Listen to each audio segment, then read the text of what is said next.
श्री गणेशाय नमः। ओम श्री सरस्वत्यै नमः। ओम श्री गुरुभ्यो नमः। सच्चिदानन्दरूपाय विश्वोत्पत्त्यादिहेतवे तापत्रयविनाशाय श्रीकृष्णाय वयं नुमः।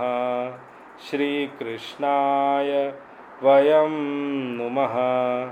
वसुदेवसुतं देवं कंसचाणूरमर्दनं देवकी परमानन्दं कृष्णं वन्दे जगद्गुरुं। कृष्णं वन्दे जगद्गुरुं। मूकं करोति वाचालं पङ्गुं लङ्घयते गिरिं यत्कृपातमहं वन्दे परमानन्दमाधवं। परमानन्दमाधवम्। ॐ वाङ्मे मनसि प्रतिष्ठिता मनो मे वाचि प्रतिष्ठितम् आविराविर्मयेधि वेदस्य माणिस्थः श्रुतं मे मा प्रहासीः अनेनाधीतेन अहोरात्रान् सन्दधामि हृदं वदिष्यामि सत्यं वदिष्यामि तन्माम् अवतु तद्वक्तारमवतु अवतु माम् अवतु वक्तारमवतु वक्तारम्। ॐ शान्ति शान्तिः शान्तिः। शङ्करं शङ्कराचार्यं केशवं बादरायणं सूत्रभाष्यकृतौ वन्दे भगवन्तौ पुनः पुनः। ईश्वरो गुरुरात्मेति मूर्तिभेदविभागिने व्योमवद्व्याप्तदेहाय श्रीदक्षिणामूर्तये नमः। श्रीदक्षिणामूर्तये नमः। श्री कृष्ण गोविंद हरे मुरारे हे नाथ नारायण वासुदेवा जिह्वे पिबस्वामृतमेतदेव गोविंद दामोदर माधवेति। हे कृष्ण हे यादव हे सखेति। हे कृष्ण हे यादव हे सखेति। हे कृष्ण हे यादव हे सखेति।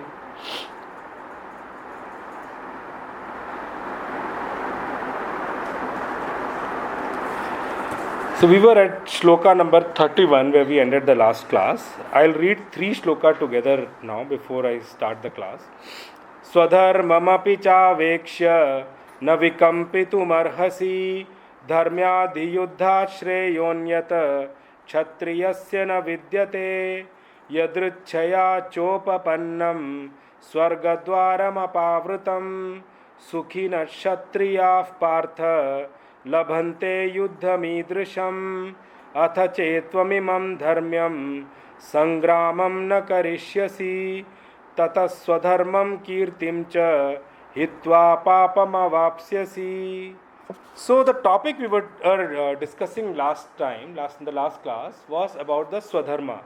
I told you Bhagwan came to this level now to talk to Arjun about now coming to the level of Swadharma. And I took elaborately in the last class was exactly Swadharma means. What does Swadharma mean? The right of others. Very good. Duty. Your duty towards others is your Swadharma. And I said that very clearly. Why your duty towards others? Others' right on you is your duty towards them. So the spiritual science says, even if you do not go and seek your right, fulfill your duty. You can forget your right on others, but don't forget your duty. That's the way for you to grow spiritually in terms of vertical growth I am talking about. Okay, so Bhagwan says here, Arjun, even if you look at your swadharma, what is your swadharma? Bhagwan picks up Arjun's weak point there. He did not use the word swadharma. That I told you about swadharma. You can see it in different ways. One is the scriptural way of description, which is your varnashram and ashram. You get a designation. For all the roles you play in your life, you get a designation. In varnashram, people are designated as Brahman, Kshatriya, Vaishya and Shrudra. Okay? In ashram vyavastha, you are designated as what? Brahmacharya, Grahastha, Vanaprastha, Sannyas. Now in the Varnashram, in those four descriptions we talk about, Brahman, Kshatriya, Vaishya, Shudra, there are many subdivisions people have done. I am not coming to that point, okay? Within Brahman also there are many subcastes, there are many divisions which we have created afterwards.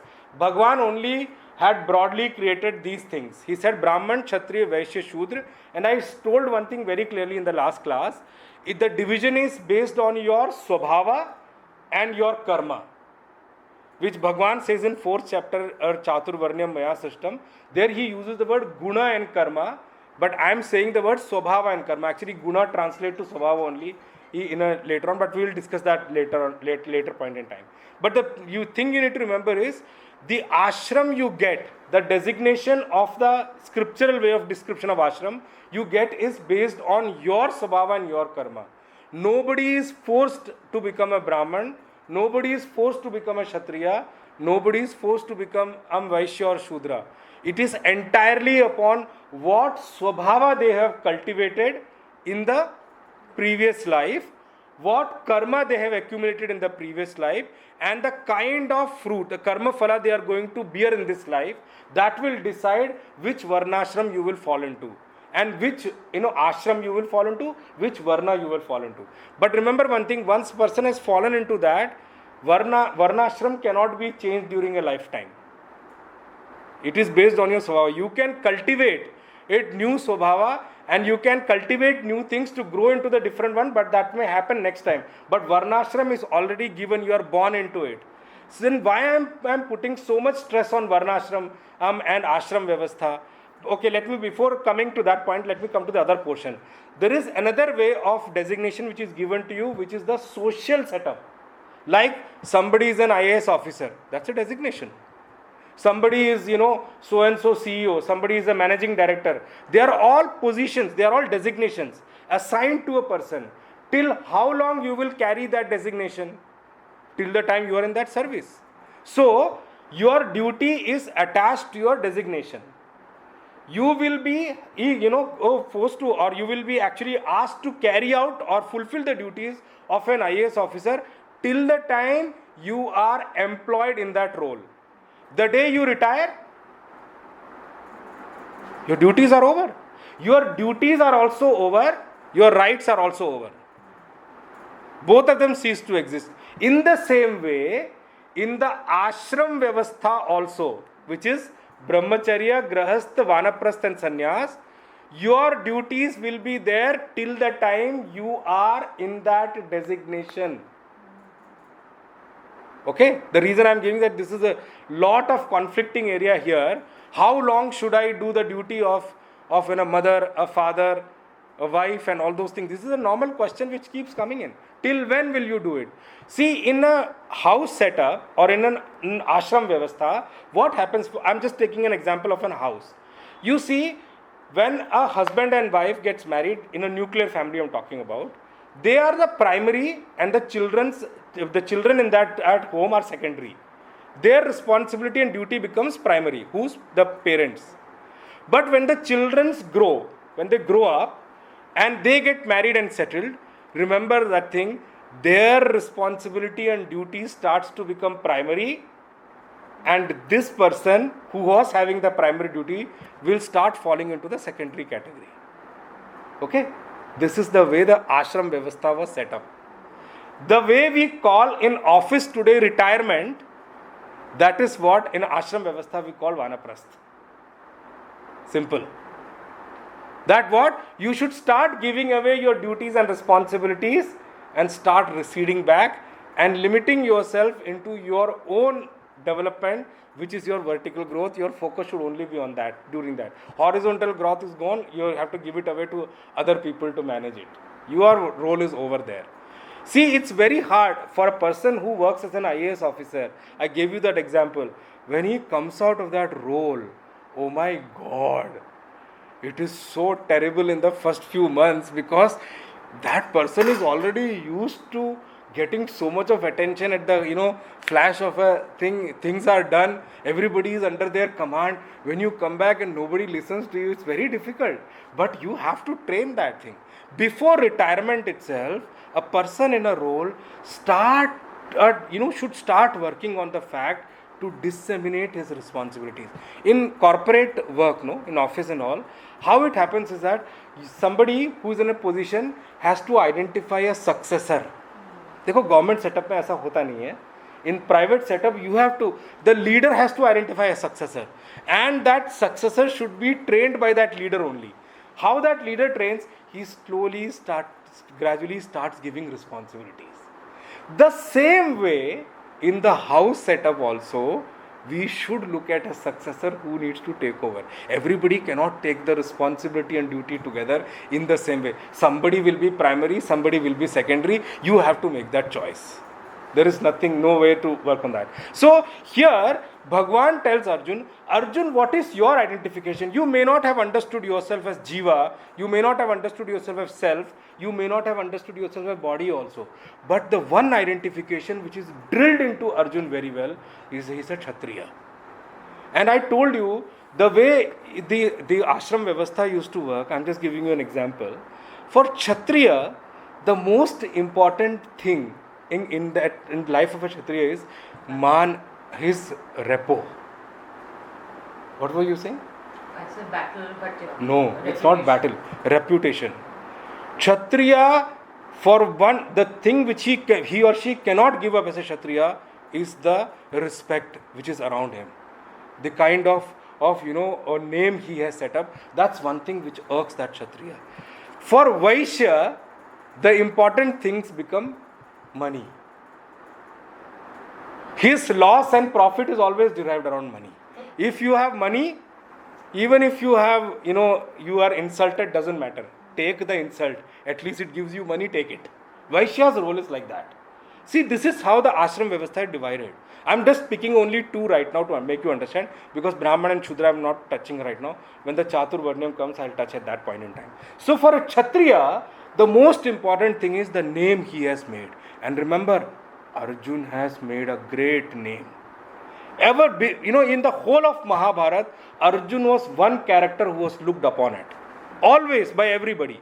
And he doesn't have a fame only here on the earth. His fame is spread across Swargaloka also. He went to Swargaloka and got the equipment from Indra also. He had fought or battled with Lord Shiva also. His fame is like all the lokas. His fame is not a simple one. And Arjun, the way the Kshatriya is, the way Kshatriya kid is born, I'll give you one small, facet of our Hindu culture. We have some sanskar are at the 6th day of when a child is born. You know what? I do not know that sanskar exists today or not. So what they used to do is, they make the kid lie down, and if it's a Kshatriya, they will keep the weapons on the side. And then a photo is clicked. You know why? It's an identification that a Kshatriya is identified with weapons. In the same way, if it used to be Vaishya, a child is made to lie down and there is portlies kept on the side with like bunch of money and all. Because Kshatriya's identification is clear. If the kid is Brahmana, he made to lie down and there will be scriptures kept on the side. Veda, Upanishad, Bhagavad Gita, Brahma Sutra, they are all kept on the side. And this is how, our sanskar used to be. The identification is right from the birth. If you read Mahabharata, you will know Arjun since childhood used to play with only these, bow, arrow and all. He has never played with any other toys at all. But now, see, now we think that we have got advanced. Our, kids play with anything which they get. I've gone to some house, a kid is playing with JCB. I do not know what is he going to do with that JCB after all. What are you wanting him to become? Array, the identification of kid should be with that thing which matches with that varna, which is a swabhava and karma. That's how that kid should develop. But anyway, Bhagwan says here, Arjun, even if you look at your swadharma, which is of what? As a Kshatriya.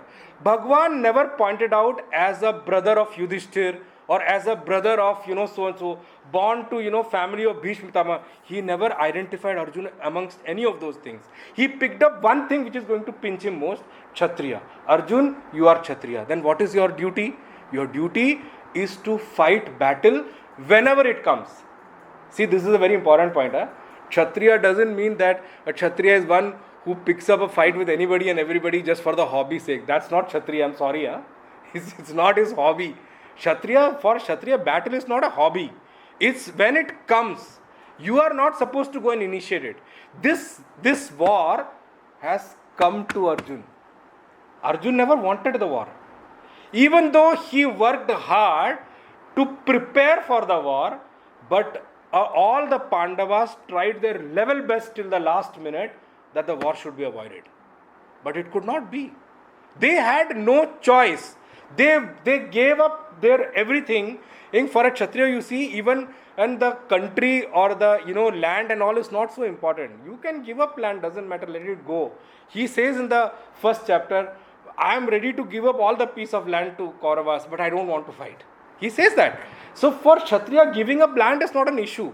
But yes, that Apman is a very important thing for a Kshatriya. Bhagavan says, Arjun, even if you look at Cha Aveksha, even if you look at your Swadharma as what? As a Kshatriya, still you should not be shaking from your duty. Na vikampitum arhasi. You don't fit to be shaking up from your duty. You don't fit to be shaking up or worried from your war. You should not be fearing from the war. What's wrong with you? Dharmyadi yuddhat shreyo anyat kshatriyasya na vidyate. Now there are two words Bhagwan used here. He did not use the word yuddhat here only. He says dharmyat yuddhat. See, one way to look at it is that we have got a battle, let's fight the battle. Like I'm giving you an example, now for only the example's sake, without picking up the right and wrong side. There is a battle going on between Russia and Ukraine for almost a year now. See, okay, do not know who's fighting on which side, but that's a different thing. But here it says, I'm not talking to you, Arjuna, just to fight a war. Your war, this war which you are going to fight is dharmyat yuddhat. What do you mean by dharmyat yuddhat? Yeah. It is a righteous war. You are not just doing a war. If it would have been just any war, you could have gone, I would have not told you anything. But remember, this war is to establish righteousness here. This war is a dharmyat war. You cannot run away from this war, Arjun. This war is, why are you doing this war? Because the unrighteousness has taken over the whole continent. And your people who are supposed to be led with dharma are forced to obey adharma, which is Duryodhana and party. I was reading this newspaper one day and there was a lot of news around this. The one who acted as Shakuni died, I think. Goofy painter or something. I was just reading the news and they were like, bringing up the whole thing as if, some great warrior has died or something. I was wondering. An amazing character. Yeah. Very well, very well. But the thing is, All the characters. how do I see portraying the character well is, if a character is supposed to be a villain, I'm just giving you an example. The best played character of a villain will be what? That you should all hate them. Yeah, we did. Right? That is the best way of playing a character. Shakuni, I know there are many sides which that B.R. Chopra's Mahabharata was to an extent correct, but to an extent incorrect also, but I'm not bringing that up right now. But I'm just saying, you see how we try to identify people with their characters so well that they all said, I read the news in this way that, Shakuni died. I said, hey, Shakuni to died in Dwapar Yug? Why are they talking about now? I didn't see the news flash. I said, which Shakuni died? I don't know. Then I read the name of the actors. I was wondering. See, this is how our identification goes. Anyway, there are a lot of other discussions also on that. So he says, Arjun, you need to remember, all the unrighteousness portion is on their side. The way they are leading, the way they have snatched away kingdom from their own folks, the way they have called you for an illegal game of dice. That's how I will use the word, which was not right at all. And all that they did around that, it is completely not right at all. Now remember, there are two ways to look at how Bhagwan participated in this war. Now, the simple way to look at it is that there is no way Bhagwan can be on the side of unrighteousness. Then his role itself is defeated. We may say that when Arjun went to ask for Bhagwan, Bhagwan saw Arjun first. See, that's all Leela. But there is no way Bhagwan could have stood with Duryodhan anyways. And remember, Bhagwan not only did not stand with Duryodhan himself, but he made way that Balramji also doesn't go and join them. Because it's very clear, the responsibility to establish dharma in this creation is of Bhagwan's primary responsibility. In the 4th chapter, 7th and 8th shloka, which is very popular, Yada yada hi dharmasya glani hi bhavati bharata abhyutthanam adharmasya tadatmanam srujami aham. It's my responsibility when dharma gets suppressed in this creation, and when adharma starts to rise and starts to suppress dharma, I only come to re-establish it back. Why? Because dharma is one thing which I have created as the foundation of this whole creation. So Arjun, since this yuddha, this war, is righteous war, and you are going to fight only to establish righteousness back in this creation, for a Kshatriya, there is nothing which is more shreyas than this. He uses the word yuddhat shreyah anyat na vidyate. There is nothing better than actually this war, which is proper righteous war, to fight for a Kshatriya. Even if you die, doesn't matter in this war. Now, one point you need to remember is war. Everybody in life do not have to face a war. Okay? In the term of a Kshatriya. But actually everybody's life is a war only. Every day. Every day. Wherever you go. Around you, in your neighborhood, in your workplace, you look at any place, it's a constant war every time. And remember, that war is also between two choices. What are the two choices? Good or bad, right and wrong. There is something which will always be more attractive. I'm using the word attractive for a purpose. Why? It's easy to follow. It may give you immediate result. See, this is the way I'm using the thing correctly. You go out, there are millions of options available. Even for this class time, there are other things available on television also, outside things also. There are many things available. But the only choice, how we should make a choice between these two things is that, is it something which is going to give me immediate good but long-term pain? Or is it something which is going to give me immediate pain but long-term good? Just giving you a small example which is very easily explainable. Drinking is injurious to health.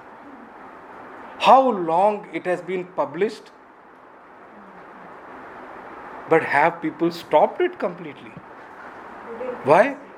Aren't those people, they read in below the thing also, well educated, but they can't stop it. Why? It's gone into your habit. For immediate, the reason I'm giving you that example is that for those people who drink, I'm talking about them, it may give immediate taste.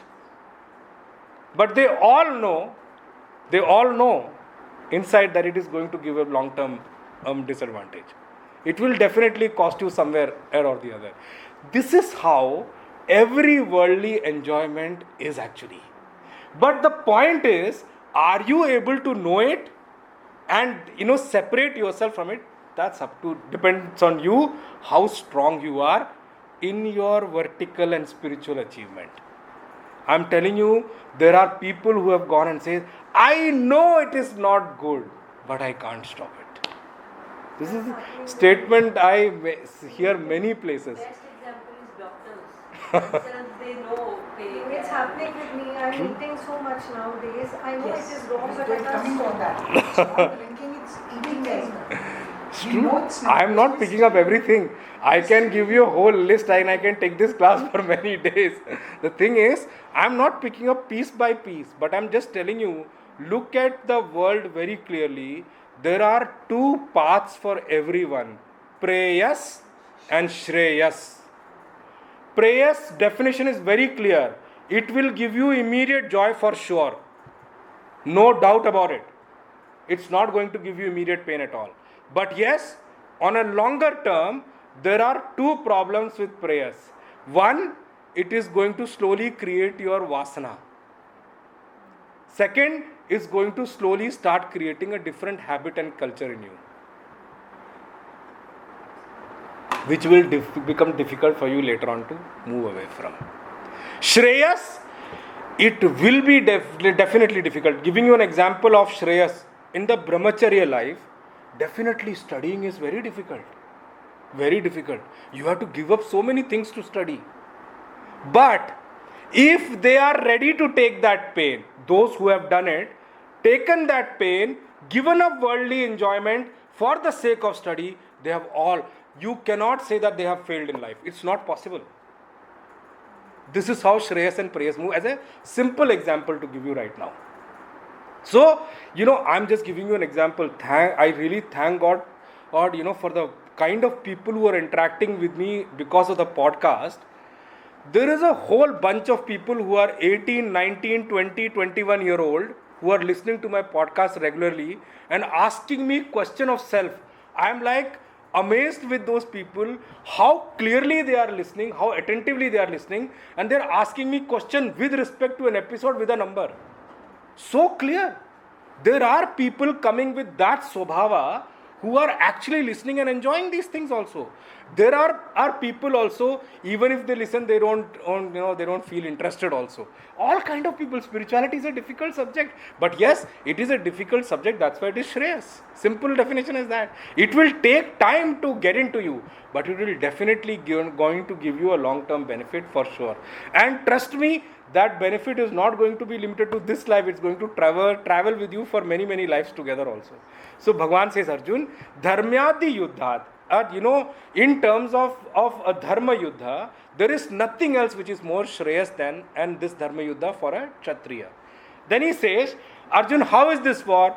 Yadritchaya chopapannam swarga dwaram apavrutam.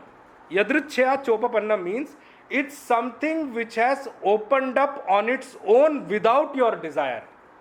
Yadritchaya is not out of your desire. You didn't want to fight. You didn't decide to fight this Mahabharat war at all. You came prepared. If other people fight, the war will not go, completely unfought also, right?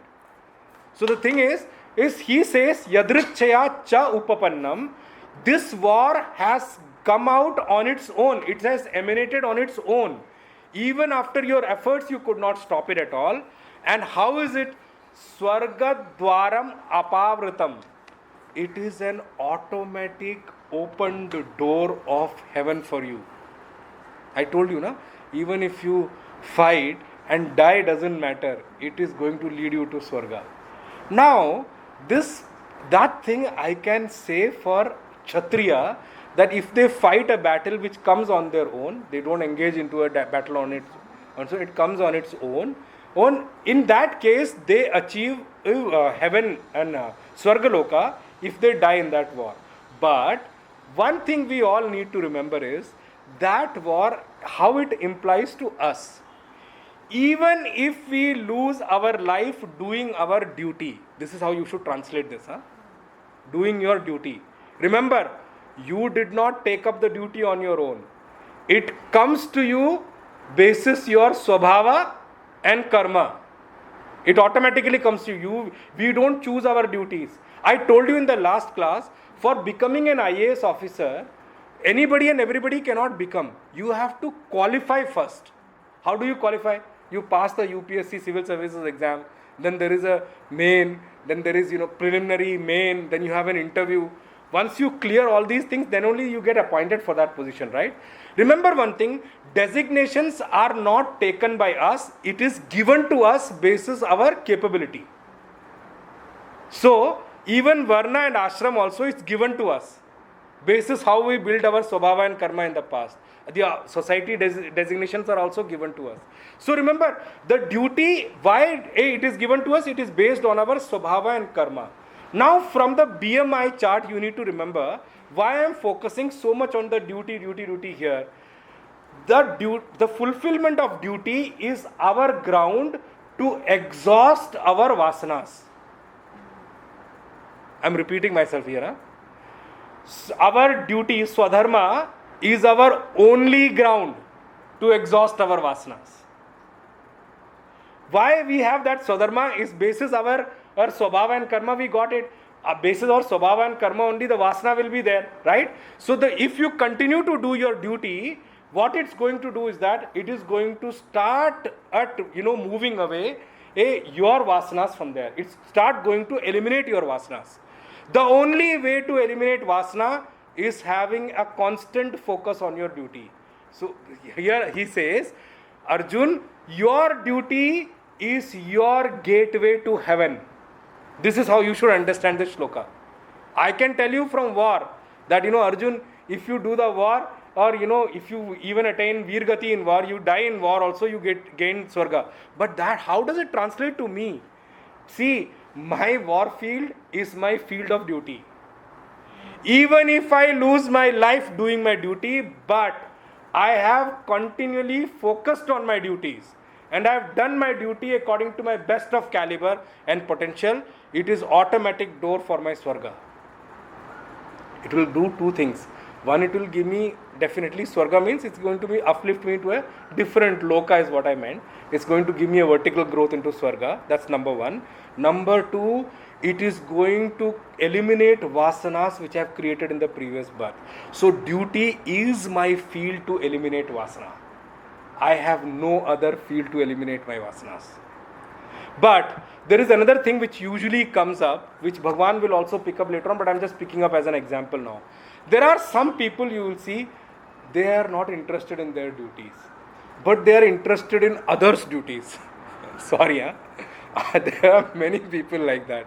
They are not interested in their duties, but they are interested in other duties, and they give a logic what? So what if I am not good in my duty? I did others' duty very well. I am sorry, you are not going to get any brownie point for that. Very simple. You are going to get what Bhagavan is saying in the shloka here. Arjun, he says in the next shloka also, I will talk about that. He says, Arjun, Sukhinaha Kshatriyaha Partha Labhante Yuddham Idrisham. Happy are those Kshatriya who get these kind of war to fight in their lifetime. There are many posted in army who do not get war in their lifetime. Bhagwan is trying to equate Arjun to that point. Arjun, you are lucky. The kind of Kshatriya you are lucky to get such kind of a thing. In your lifetime, you got such a war which is actually absolutely according to dharma. Many get war in their lifetime. I told you example of Russia and Ukraine. They got a war in their lifetime. But I do not know dharma or adharma. I will not talk about that. Either side. I will not going to talk about that. They may not have got a war to fight for dharma or something there. They are fighting for the sake of fighting. Because it's just come up like that. But you have got a war that you are going to be credited in your lifetime that you fought for or re-establishing dharma in your lifetime. This is a war you got automatically. Happy are those, lucky are those Kshatriya who get such kind of a war in their lifetime.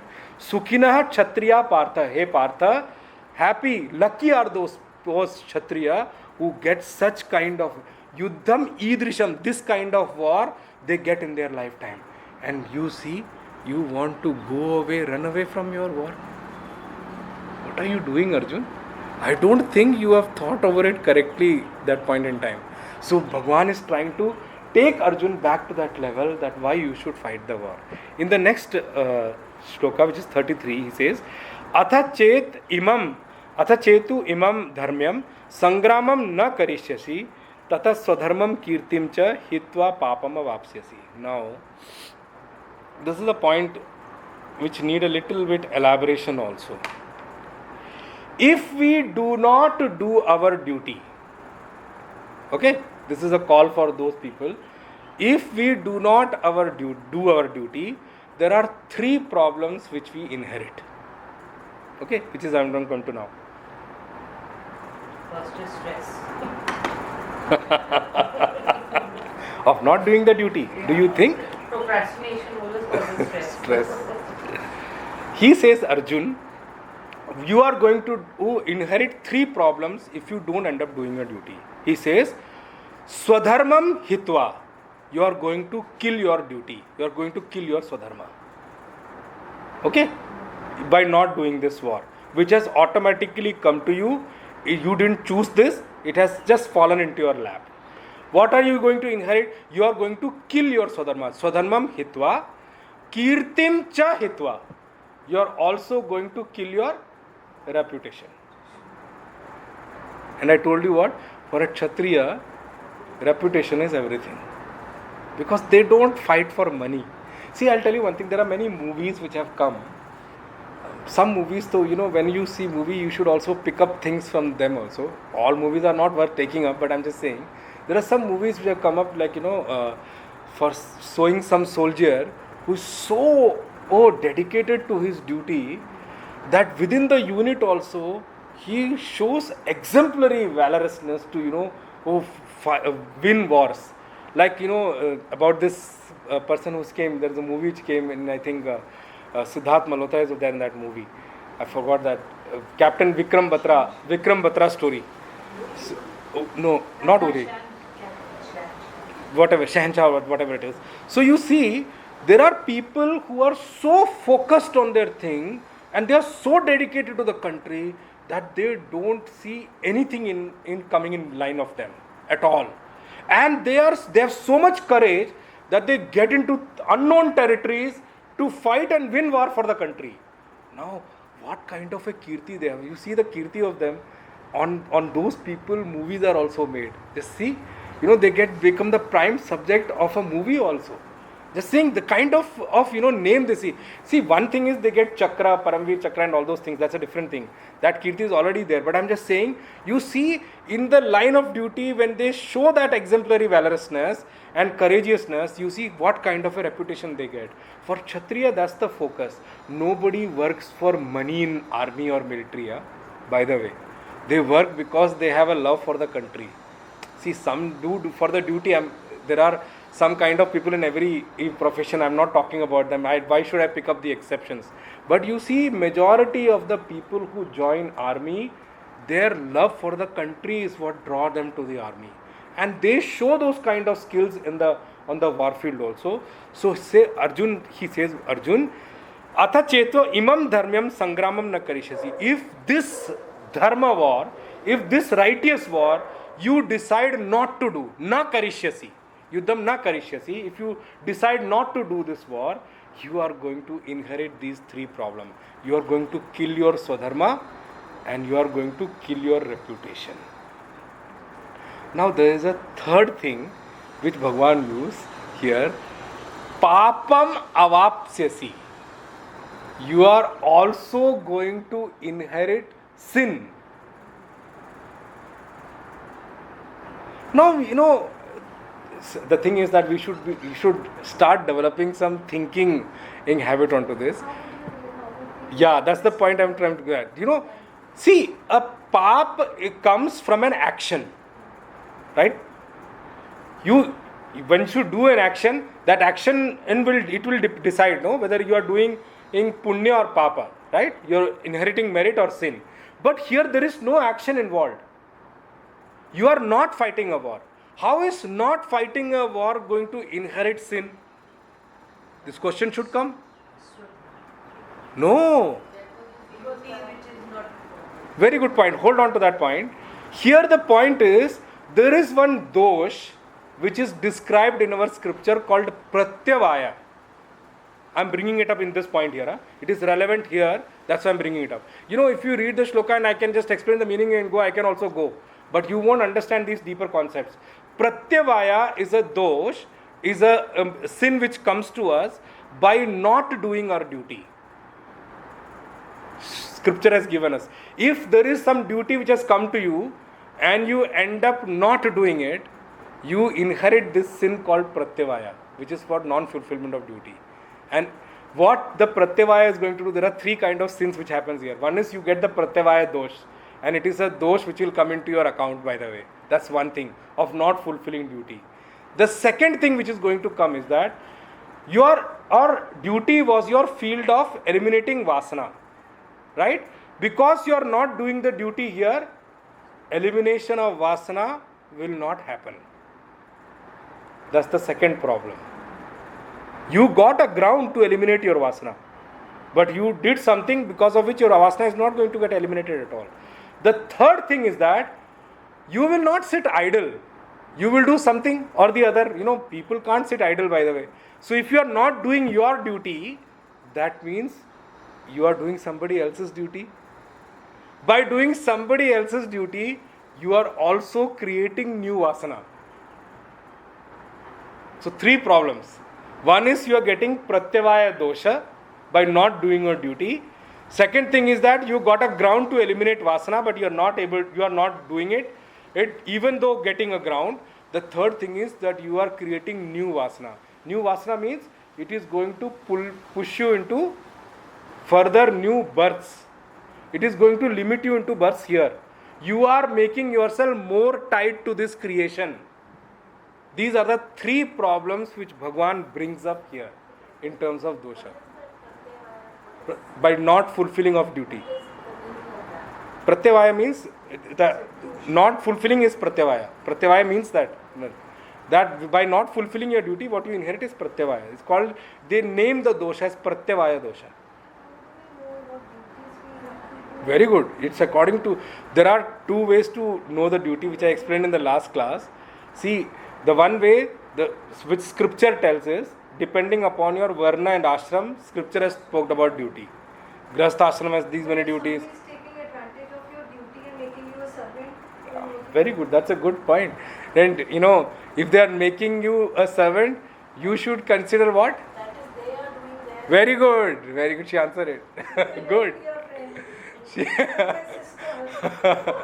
She is, though that one who is forcing you to do, they are creating their sin. Don't worry. You don't need to worry. No, that doesn't mean that. See, the right of reaction is your right. You have the right to react. By reaction should be for two things.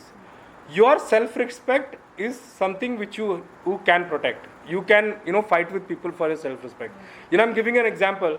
If some IAS officer goes to a place and somebody calls him by name, hello, call me sir. I have a respect, Don't just call me like anyone. They can demand it. If you are doing your duty, you can demand respect, by the way. You can stand for it.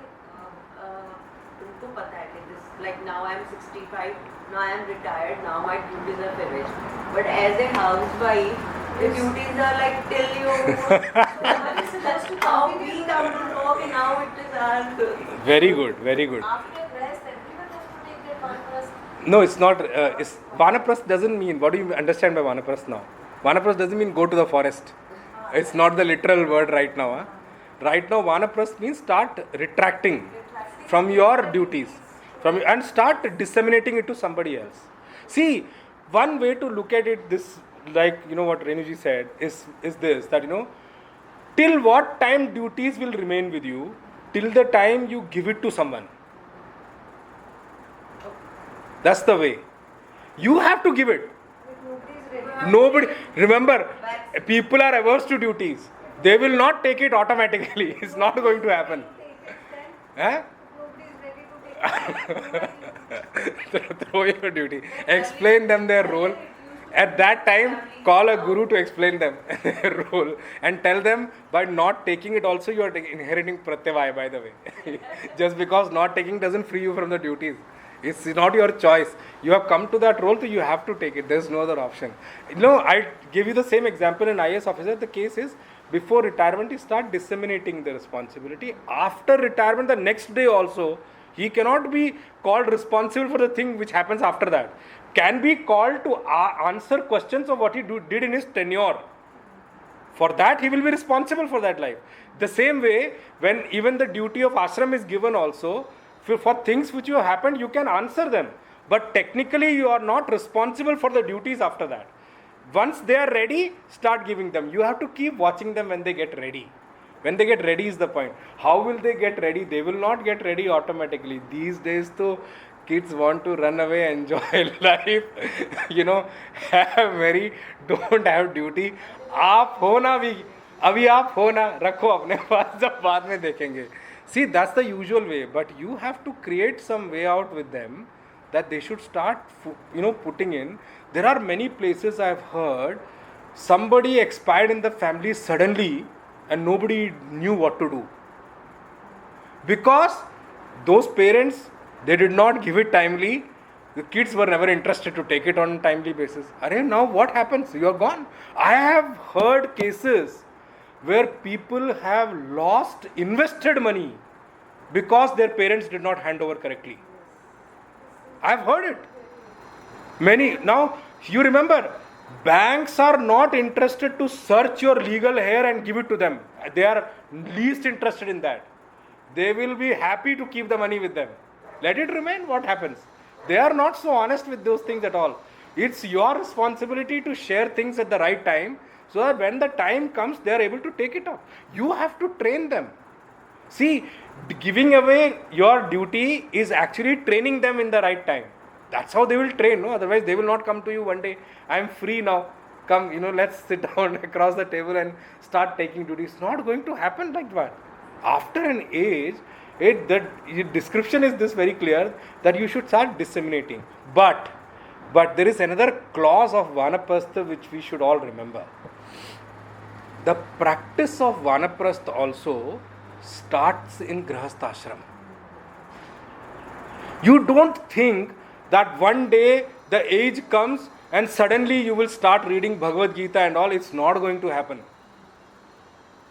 You have to practice in Grahastha for Vanaprastha. It's an ashram which goes hand in hand. Do you think that many people say that, and I shared that in this class also, when hairs become grey and we are retired, then we will come to spirituality. It's not going to happen. Your interest will not come. नजर अपने आप को तो पता है.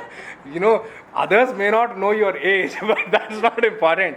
At least you should be knowing, that if I also don't know my age, then it's a great problem. Then, I'm in deep trouble. I do not know who's going to come and tell me.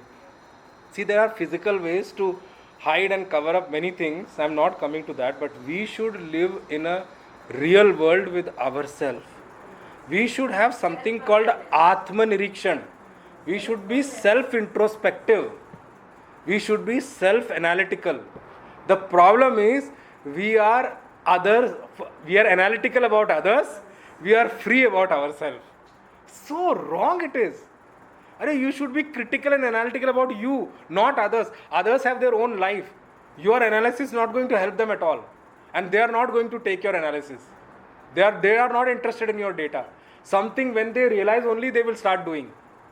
Right? So you should be critical and introspective about yourself. You should live in a real world. Outside you may show whatever, doesn't matter. That's up to you.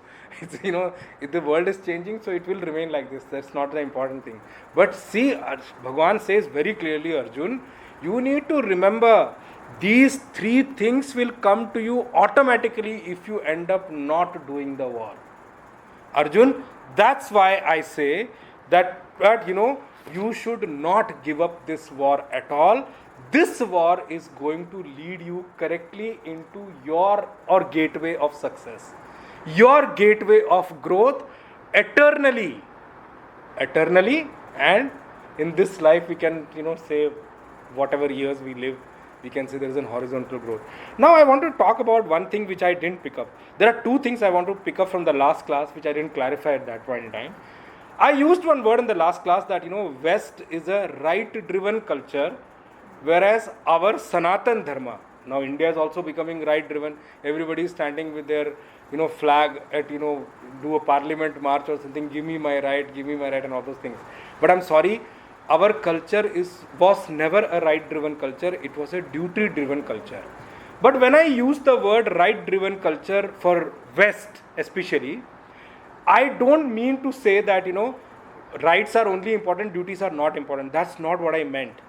I meant that there everyone is told and taught that you stand up for your right. They do their duty. It's not that they don't do their duty at all. They also do their duty over there. As an American citizens, many people do their duty of taxes and other things also as a government. They are doing their duty well, no doubt about that. But I'm saying, when I say West is a right-driven culture, means their focus is overtly on right. Ask for your right. If you don't get it, fight for it. If you still don't get it, snatch it. That culture is not there in India. In Sanatan Dharma, we don't believe in that. We say what? Do your duty. Don't worry, right will come to you automatically. But as you said, some people may mistakenly take that you're doing duty, so let's suppress that. That thing will come. But remember, the more you are strong in your duty, the more power you will have to demand it if it doesn't come for a long period of time. You can ask your right. I'm not saying don't ask your right, always be a slave. That's not what I mean. You can ask your right. There are people who may mistake things that, I think you are enjoying it. Let's not give it also. There are many people outside like that.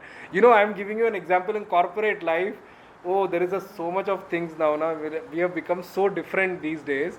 There are some employees who work so well. I'm just giving you straight example from corporate world. Some employees who work so well, they are dedicated employees and they are good performers also. And there are others who don't work, only show off work. And they will jump to take somebody else's credit. Very fast in that. In a minute of, spurt of a minute, they've taken somebody else's work. But there are people who say, what should I do? Continue to do your duty. Don't lose focus on your duty. But your duty, if other cannot see, go and show other that you're doing it. So that in between people cannot snatch away your thing and all. Don't end up, becoming a victim. See, Sanatan Dharma, by telling you to do duty, is not asking you to become a victim. Stand up for your things. I'm not saying that. But I'm saying, don't lose focus from, your duty and shift it to right. Ask right, but do your duty well first. Without doing your duty, many people are asking for right. That is what I'm saying wrong. That is what I meant by duty-driven culture and right-driven culture. In West, you can ask for right even if you're not doing your duty also. But that we don't promote here. That's what first thing I meant.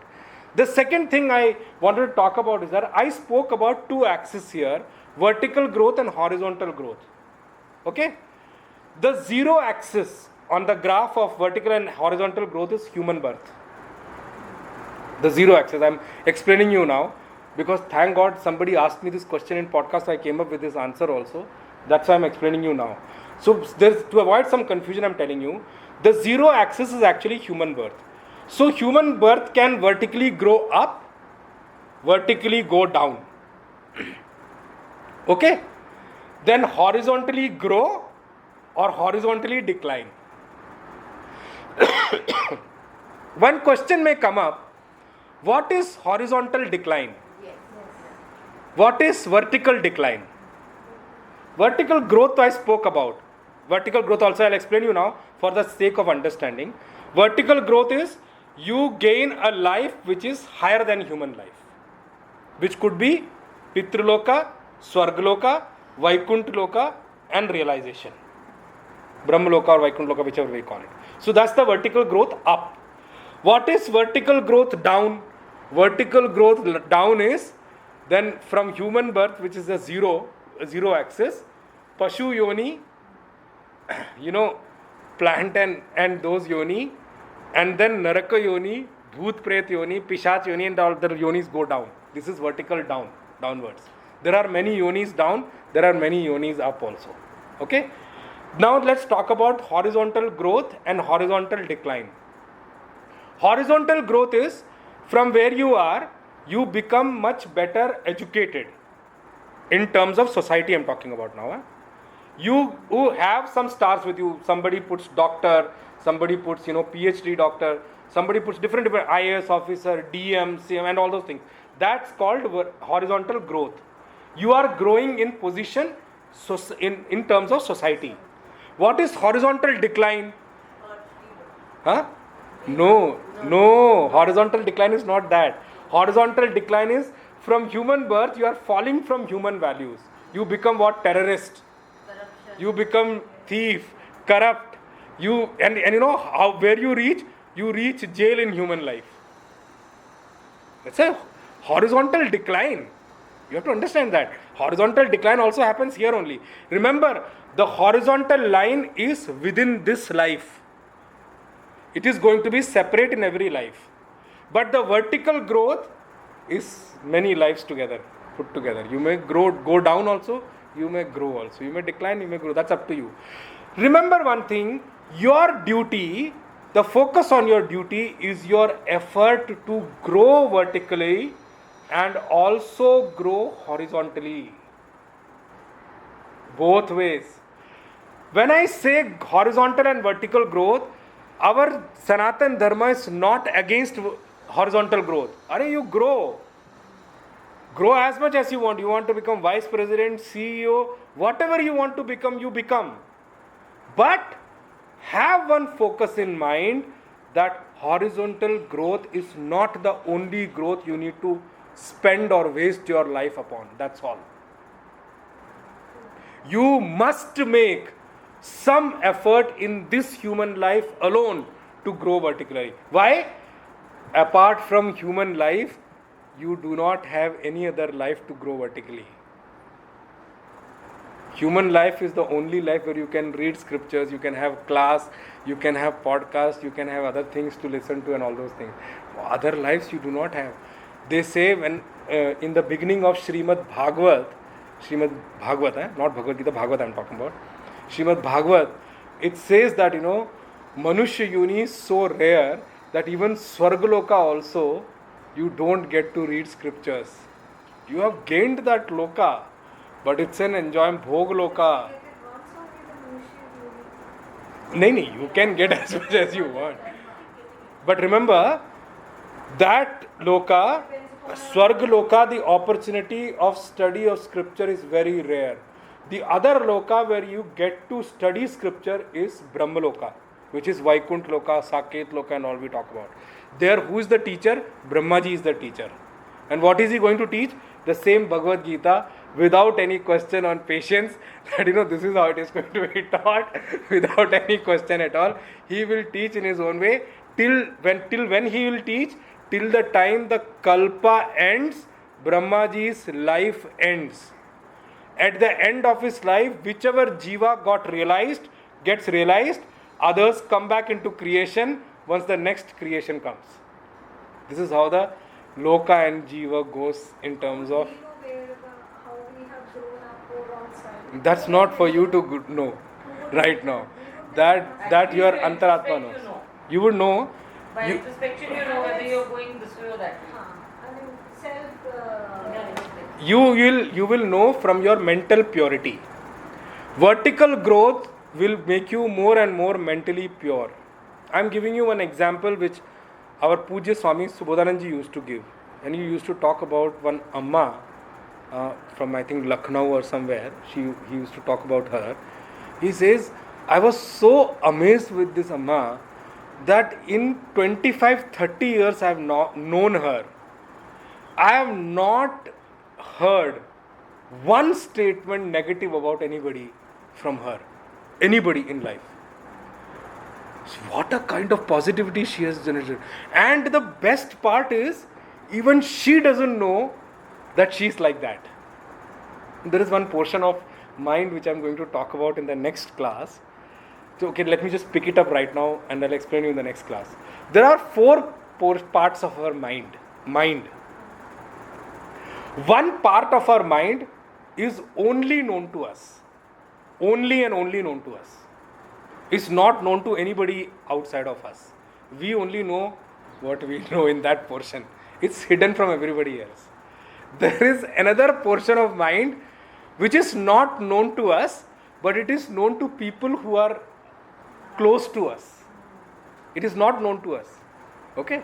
See, the thing is that spirituality has got so much of depth, I do not know what all to pick up. It's not here, but I'm just picking it up for the sake of picking it up here. Because you said, how do we know whether we are growing? That's the reason I picked it up, this one. The third portion, you also don't know, others also don't know. And when it gets manifested, both those people who are close to you also, and you also say, my God, did I have that capability? I didn't knew that. Man, you could do it. There are people who say that. That's the third portion of your mind. The mind is split into four portions.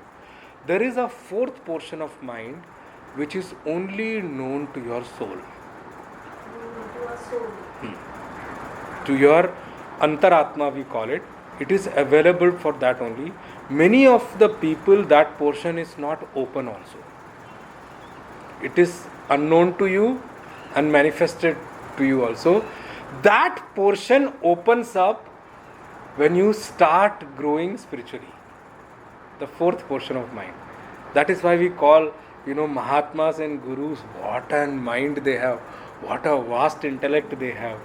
I don't know how they say all these things and all. So this is the depth of Sanatan Dharma, but I'm only picking up something. So Bhagavan says, Arjun, I don't encourage you to not do the war. You must do it, because by not doing it, you are killing your Swadharma and you are killing our reputation, and you are also acquiring what? Papam, which I explained in the three form. Pratyavaya, Vasana, any elimination doesn't happen. New Vasanas are getting accumulated, which are going to force you into more and more births. Rest we will see in the next class.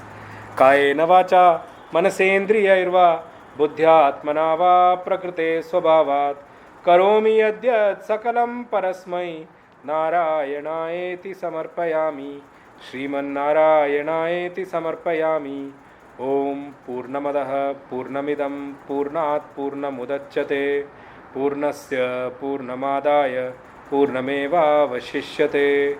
Om Shanti Shanti Shanti. Harihi Om Shri Gurubhyo Namaha. Harihi Om Om Tat Sat.